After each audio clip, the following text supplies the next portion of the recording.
Kandivali police Thane हद्दीत नागरिकांचे गहाळ झालेले 160 मोबाईल तांत्रिकदृष्ट्या शोधून त्यांचे मूळ मालकांकडे यशस्वीरित्या त्यांना परत करावे ही कारवाई कांदिवली पोलीस ठाण्याच्या सायबर सेल पथकाने केली आहे। शोधलेले मोबाईल वेगवेगळ्या राज्यातून आलेले असून विविध कंपन्यांचे आहेत।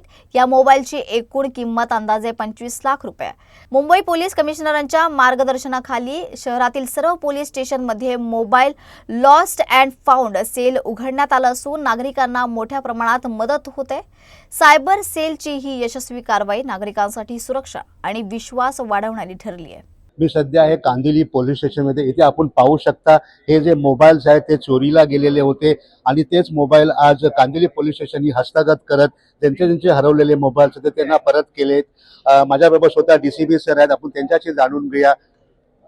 सर, एवढे मोबाईल दिसतात, काय सांगाल सर? हे चोरीला गेलेले आणि हरवलेले मोबाईल आहेत। ज्या लोकांनी तक्रारी केल्या त्यांचे मोबाईल आमच्या कांदिवलीच्या टीमने हे शोधून आणलेले आहेत। आता सध्या 160 मोबाईल आपल्याला मिळालेले आहेत। दर महिन्याला काही ना काही मोबाईल मिळतात, हरवलेले असतात, त्यांनी कंप्लेंट केली त्यांची।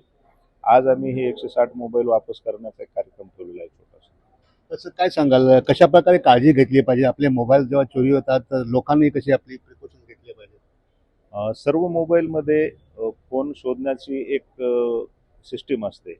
वेगवेगळ्या कंपन्यांची ते ॲक्टिवेट करण्यासाठी वेगवेगळे हे असतात। तर ज्या कंपनीचे फोन आहेत त्या कंपनीच्या गाईडलाईन्स प्रमाणे ते त्यांनी सुरू करून घ्यावे।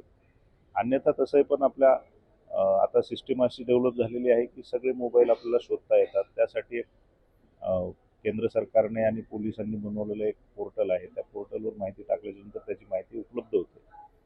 फक्त एवढी जरी काळजी घेतली की आपला मोबाईल हरवला किंवा चोरीला गेला तर पोलिसांकडे येऊन तक्रार करणे, आपल्या मोबाईलची माहिती देणे, एवढं जरी केलं तरी ते सोपं होऊन जाईल।